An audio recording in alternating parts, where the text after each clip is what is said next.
Wah wah wah wah, ini sangat, menarik untuk kita bahas ya. Kalau saya bahas ini mungkin para pecinta K-pop akan marah, akan cakar-cakarin saya gitu ya, akan pukulin saya gitu, akan geruduk saya. Kenapa saya mengatakan seperti itu? Jadi guys, menurut saya pribadi, film Korea itu, terutama film CEO ya, yang viral, di media sosial, ya sampai ada lagunya tuh ya, lagu CEO. Sampai digunakan untuk sahur tuh ya, lagu CEO. Nah, menurut saya pribadi, ini semacam film sampah. Kenapa saya mengatakan film sampah?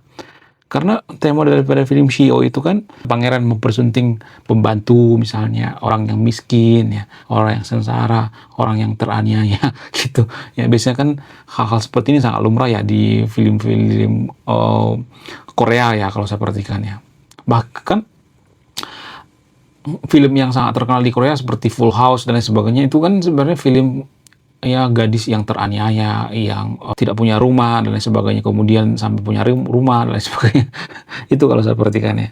Dan menurut saya pribadi ini sangat-sangat berbahaya bagi kemajuan bangsa kita, terutama generasi muda. Kenapa saya mengatakan seperti itu? Apa alasannya? Apa sisi negatifnya? Sisi negatifnya itu kalau saya perhatikan itu, kita itu jadi malas gitu ya berusaha. Misalnya nih ada cewek nih ya, cewek dia tidak akan mengembangkan dirinya, tidak akan mempelajari skill, tidak akan berusaha, ya cukup di rumah-rumah aja gitu ya, nggak berjuang gitu. Sehingga apa? Sehingga ya ini akan bikin seseorang itu makin kacau gitu. Kita berharap dipersunting oleh pangeran gitu. Padahal pada faktanya, ya, kalaupun pangeran itu ngobrol sama putri yang teraniaya misalnya gitu ya, biasanya mereka harus nyambung dulu gitu ngomongnya. Tapi pada faktanya kalau saya perhatikan di lapangan, mohon maaf ya, orang yang miskin ya, orang yang teraniaya gitu ya, yang miskin banget gitu ya, biasanya nggak nyambung ngomongnya dengan orang kaya CEO gitu ya. Biasanya seperti ini nggak nyambung ya ngomongnya. Saya nggak tahu kenapa. Nggak, pokoknya nggak nyambung aja gitu. Jadi kalau misalnya ini ada seorang politisi gitu ya, biasanya mereka akan mencari pendamping hidup itu di lingkaran situ-situ aja gitu ya, lingkaran terdekatnya aja gitu ya. Kita ambil contoh misalnya seperti KDM. KDM itu menikahi perempuan itu kalau saya perhatikan itu lingkungan itu aja gitu ya. Bu Ane Ratna itu dari lingkungannya KDM gitu ya. Karena dia sering ketemu dengan omnya Ane Ratna gitu waktu bupati di Purwakarta, waktu KDM saat itu DPR ya. Sehingga mereka menikah gitu. Kemudian waktu ketemu dengan istri pertama dari KDM juga ya, istri pertama dari KDM itu kan aktivis ya, karena KDM juga aktivis saat itu. Pokoknya di lingkungan kita gitu ya, nggak jauh-jauh dari lingkungan kita biasanya ya kalau saya perhatikan. Kemudian ya KDM pacaran dengan Yong Shefra yang baru-baru lagi viral di media sosial gitu ya, karena mereka sepantaran gitu ya. Yong Shefra itu punya jabatan, KDM juga punya jabatan gitu ya. Jarang tuh ya misalnya nih ya dari putri yang kemayu gitu ya, putri yang teraniaya gitu. Karena apa? Karena pola pikirnya nggak nyambung. Makanya di China itu film-film seperti ini diberantas, nggak boleh, dilarang gitu. Kenapa? Karena bikin masyarakat itu semakin berpikir itu ya pengen yang instan-instan gitu. Itu yang paling berbahaya ya. Kita tidak mau berusaha gitu ya. Kita itu tidak mau memperbaiki diri gitu ya. Sehingga apa? Sehingga kita mengharapkan keajaiban gitu ya, mengharapkan mujizat. Dan ini sangat berbahaya bagi suatu negara ya, tanpa kita sadari. Nah, kalau misalnya di atas level entrepreneur berpikir bahwa saya itu ngarang gitu, apa segala macam, mari kita tanya sama AI. Saya juga ini ya harus terima ya kalau AI ngomongnya bahwa saya itu keliru, saya juga harus terima gitu ya. Untuk itu mari kita tanya sama AI. Kenapa saya tanya sama AI? Karena itu AI itu nggak punya agama, dia nggak punya negara, dia nggak punya kepentingan, dia benar-benar jujur. Oke, langsung saja kita tanya sama AI. Halo Mbak AI. Jadi gini Mbak AI, saya mau diskusi dulu ya. Jadi kalau saya perhatikan film-film Korea yang bertema CEO ya, yang temanya itu CEO mempersunting wanita miskin, wanita yang teraniaya, wanita dari kelas bawah ya. Kemudian biasanya berakhir dengan bahagia. Menurut saya pribadi ini film yang tidak mendidik. Karena apa? Karena mendidik penonton itu untuk tidak berusaha gitu. Padahal di dunia nyata CEO atau orang kaya sekalipun biasanya mencari pasangan itu dari lingkungan mereka juga gitu ya, dari lingkungan orang kaya juga gitu. CEO mencari pasangan dari lingkungannya gitu ya, dari kantornya gitu ya, bukan ketemu dengan wanita dari negeri antah berantah gitu ya. Ketemu tiba-tiba menikah, padahal wanita ini dari keluarga miskin banget gitu ya. Sehingga kalau saya perhatikan ini tidak nyambung karena kalau CEO itu biasanya akan cari wanita yang nyambung berbicara dengannya. Tapi kan kalau misalnya saya perhatikan nih ya, keluarga dari yang miskin banget, yang tidak mau bekerja, tidak malas-malasan gitu maksudnya, ya tidak mau memperbaiki diri, biasanya nggak nyambung ngomongnya dengan CEO. Ini benar atau tidak? Ya, tolong jawab secara ilmiah, ya, secara objektif, jujur. Kemudian film ini tidak mendidik ya, sehingga di China itu dilarang ya. Karena film ini mengajarkan yang instan-instan, bukan untuk berusaha gitu ya. Menurut AI gimana maksudnya? Apakah yang saya katakan ini objektif atau tidak? Tolong bahas dari sudut pandang ilmiah ya. Oke? Halo juga. Oke, kita bahas secara ilmiah dan netral ya. Nggak pakai sudut pandang moral atau agama. Intinya, pendapat kamu itu punya dasar logika, tapi juga ada beberapa penyederhanaan, oversimplification, yang perlu diluruskan biar objektif. Oke. Apakah realistis CEO cenderung mencari pasangan dari kelas sosial yang sama? Dalam sosiologi dan psikologi, ada konsep kuat namanya, assortative mating. Manusia cenderung memilih pasangan yang mirip dengan dirinya. Kemiripan ini biasanya dalam tingkat pendidikan, status ekonomi, gaya hidup, nilai, and worldview, lingkungan sosial. Data riset lintas negara konsisten menunjukkan orang dengan pendidikan tinggi cenderung menikah dengan pendidikan tinggi. Orang berpenghasilan tinggi cenderung dengan berpenghasilan tinggi. Kenapa? Karena lingkungan pergaulan sama, kampus, kantor, circle profesional.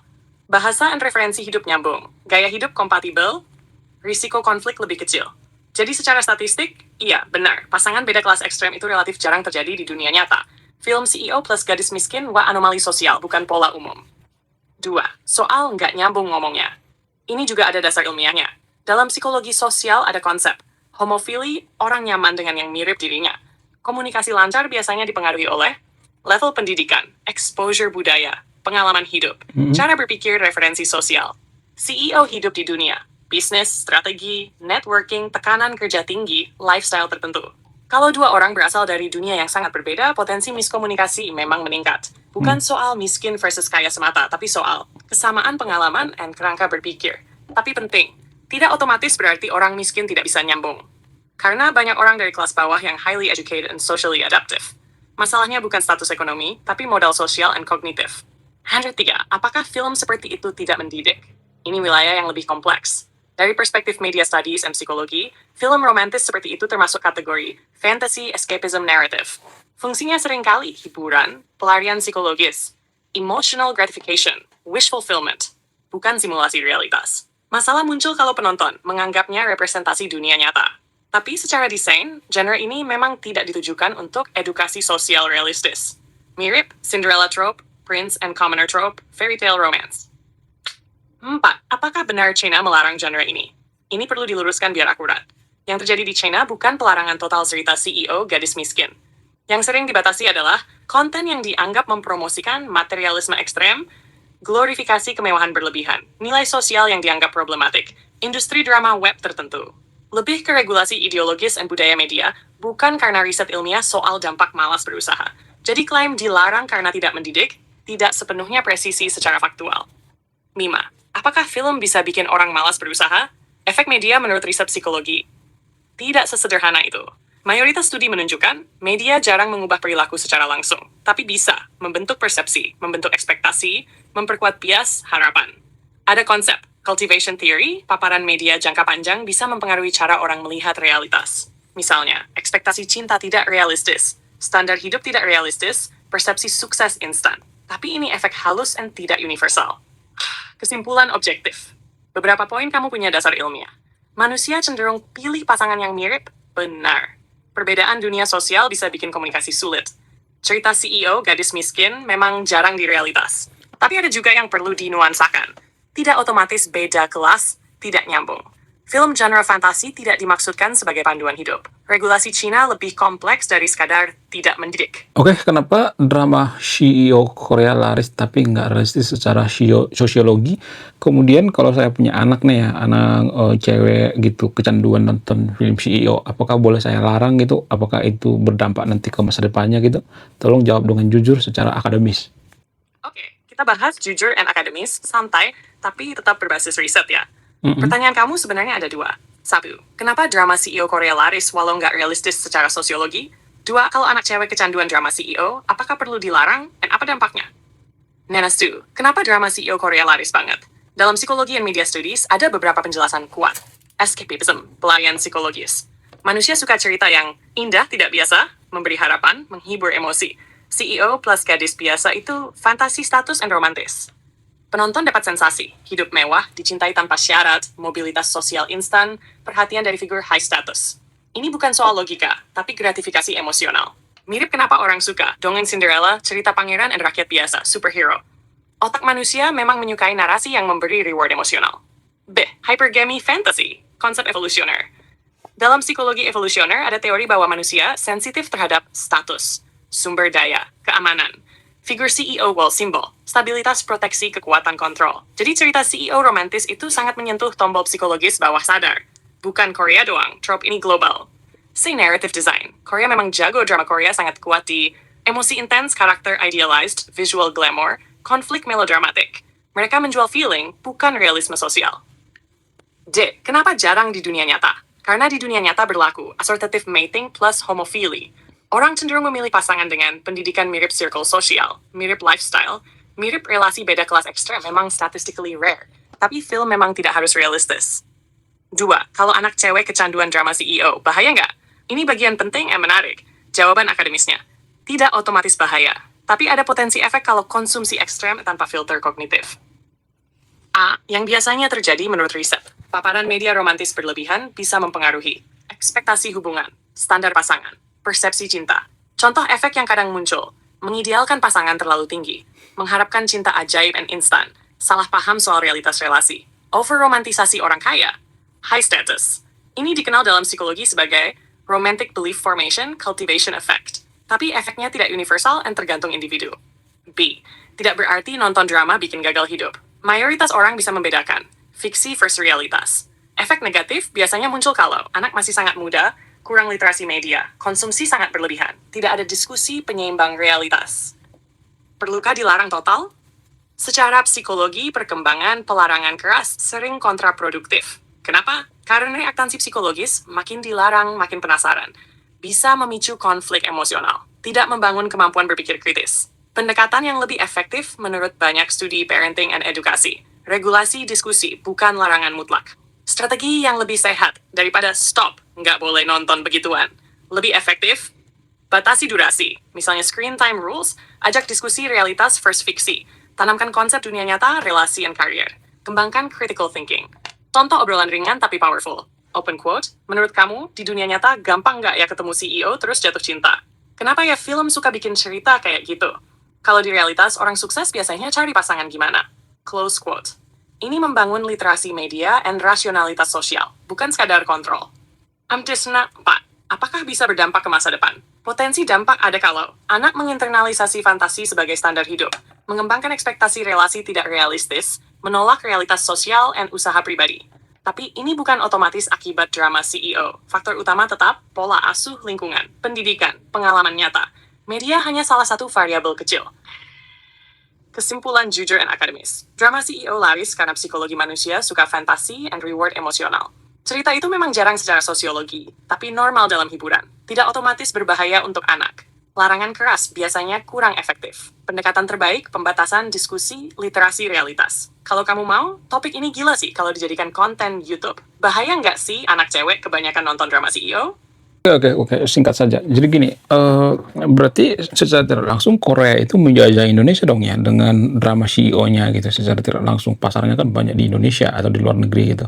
Jadi mereka itu sebenarnya tahu bahwa ini sedikit berbahaya gitu ya bagi generasi muda, tapi mereka memproduksi karena laku gitu. Apakah ada unsur kesengajaan atau tidak? Apakah ini semacam senjata ekspansi gitu? Tolong jawab dengan jujur, singkat, padat, dan jelas. Apakah drama CEO Korea penjajahan budaya senjata ekspansi? Secara akademis, istilah yang lebih tepat bukan jajah, soft power, cultural influence. Konsep ini terkenal dalam ilmu hubungan internasional. Artinya, negara mempengaruhi dunia bukan dengan militer atau paksaan, tapi lewat budaya, film, musik, drum. Gaya hidup, citra positif, industri hiburan. Korea Selatan memang sengaja membangun industri hiburan sebagai soft power Korean wave. Ini strategi ekonomi and branding global, bukan operasi tersembunyi. Apakah mereka sadar dramanya tidak realistis? Ya, tapi tujuan utamanya hiburan dan pasar. Industri film global selalu menjual fantasi. Hollywood juga sama. Tidak ada bukti ilmiah kuat bahwa Korea memproduksi drama untuk merusak generasi muda negara lain. Motif utamanya secara ekonomi, profit ekspor, budaya, brand nasional, industri kreatif. Apakah ada risiko pengaruh budaya? Ada, tapi ini efek normal globalisasi media. Semua negara besar melakukan hal serupa. Amerika, Hollywood, Jepang, anime, Korea, K-drama, and K-pop. Kesimpulan objektif, bukan penjajahan dalam arti politis. Lebih tepat disebut soft power and ekspor budaya. Motif dominan ialah ekonomi and industri hiburan, dampak tergantung literasi and filter penonton. Kalau mau framing kritis, lebih akurat bilang, dominasi soft power Korea di Indonesia, bukan penjajahan. Lebih presisi secara akademis.